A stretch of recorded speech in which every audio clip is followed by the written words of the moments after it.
Sempre disse que meu coração era um claustro. Portas silenciosas, corredores limpos, um jardim interno onde o vento não fazia barulho. Vivi décadas assim, com uma disciplina que aprendi a amar. Até o dia em que o novo padre, Matias, chegou com um olhar que parecia entender as frestas por onde a luz entra. Eu o vi pela primeira vez no adro, ajeitando a batina com um gesto simples, e pensei que era só mais um rosto de passagem, mas quando ele sorriu para a senhora que vendia velas e inclinou a cabeça como quem pede licença ao mundo, alguma coisa em mim se moveu. Não como pecado, mas como sede. Dias tentando não notar o timbre da voz dele rezando, nem a maneira como escutava, com o corpo inteiro, as dores pequenas das pessoas. Ele tinha mãos firmes e um cuidado manso que me desarmava. E eu, que tantas vezes encontrara a Deus no silêncio, passei a encontrá-lo também nas perguntas que aquele homem me despertava. Resistir era a minha liturgia particular. Escolhi desviar o olhar, encurtar conversas, esconder a pressa das minhas pernas quando ouvia os passos dele, o padre Matias, no corredor. Só que o coração, quando reconhece um abrigo, insiste. Foi numa tarde de arrumação do salão paroquial que o acaso, que eu chamo de providência quando estou de bom humor, nos colocou lado a lado por mais tempo. O fio da extensão enrolado, os bancos alinhados, o cheiro de madeira antiga. Ele me pediu ajuda para decidir onde ficariam as mesas da catequese e fomos testando posições, rindo dos nossos erros de geometria, até que a luz caiu oblíqua sobre as partículas de poeira e a sala ficou dourada. Matias comentou quase para si que a beleza às vezes é só ordem com um pouco de sol, e essa sentença pousou em mim como uma bênção perigosa. Senti que eu mesma precisava de ordem e sol.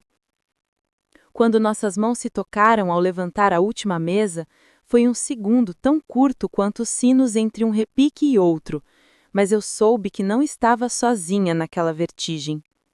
Afastei-me, como quem lembra de fechar uma janela antes da chuva, e ele, com respeito, deu alguns passos para trás e disse que não queria me constranger. Respondi com um aceno, mas por dentro eu era um novelo puxado. A gente continuou se encontrando nos trabalhos de sempre. Matias voltava com sacolas doadas, eu dobrava toalhas do altar, ele ensaiava homilias em voz baixa, eu conferia as flores fingindo que não escutava. Até que, numa noite de confessionário vazio, sentei no último banco do templo para descansar.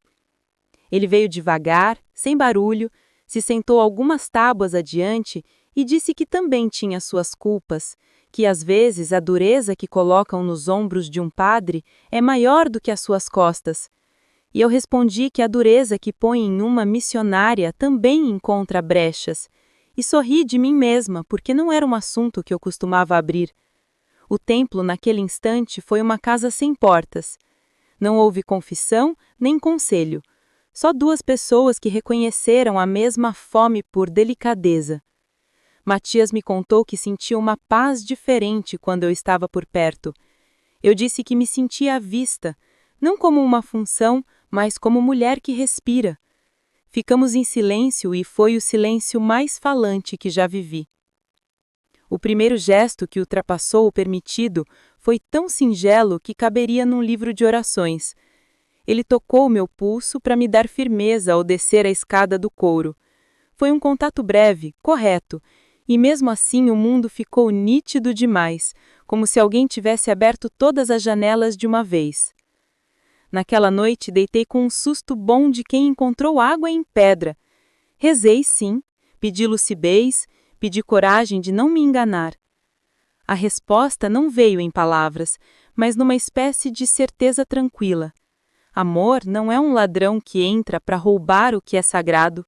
Às vezes ele é o próprio chamado para cuidar de um sagrado mais vivo.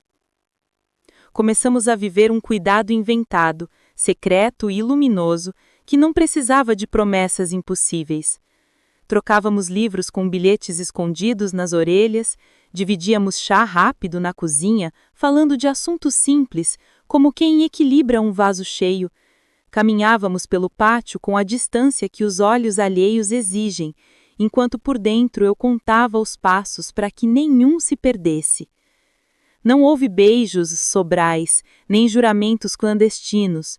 Houve mãos que se aproximavam devagar sobre a mesa e recuavam quando alguma porta rangia. Houve olhares que aprendiam a dizer, estou aqui, sem fazer barulho. Eu descobri a alegria madura de um afeto que sabe esperar, não por medo, mas por respeito ao que nos formou. Matias, por sua vez, aprendeu a descansar na minha coragem e me dizia com um sorriso baixo que eu era a sua paz mais difícil e mais necessária. As tentações não nos pegaram pelo atalho do corpo, mas pelo peso da escolha. Era a pergunta que voltava como maré. O que fazer com um sentimento que nos faz melhores e ao mesmo tempo atravessa regras que amamos? Eu, Isabel, que me dei inteira à vida religiosa, não queria viver pela metade. Matias, que carregava sobre os ombros o consolo de muitos, não queria desamparar ninguém por causa de nós. Conversamos como quem segura um cristal, rodando a luz, vendo as faces. Decidimos, entre lágrimas e risos, que não iríamos viver fugas, e sim presença verdadeira onde podemos estar.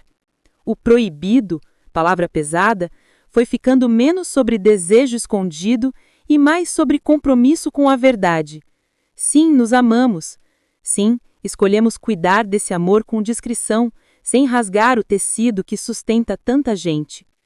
E é assim que vivo hoje, com o coração expandido e as mesmas mãos ocupadas de sempre. Quando Matias sobe ao púlpito, eu sinto a beleza de saber que o que nos une também nos fortalece no serviço, e ofereço em silêncio meu amor junto com o pão e o vinho que arrumo no altar. Quando estamos a sós, no intervalo breve em que o mundo não nos pede nada, encostamos as testas como quem confia e deixamos que a respiração diga o que as palavras não dão conta. Não sei o que virá. Aprendi a não prometer caminhos que não conheço.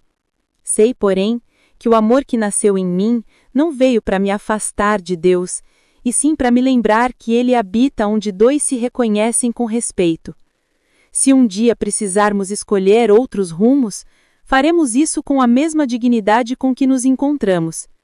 Por enquanto, guardo este milagre manso no bolso do hábito. A certeza de que mesmo quando a vida nos pede obediência, o coração pode florescer. E que florescer em qualquer idade nunca é pecado.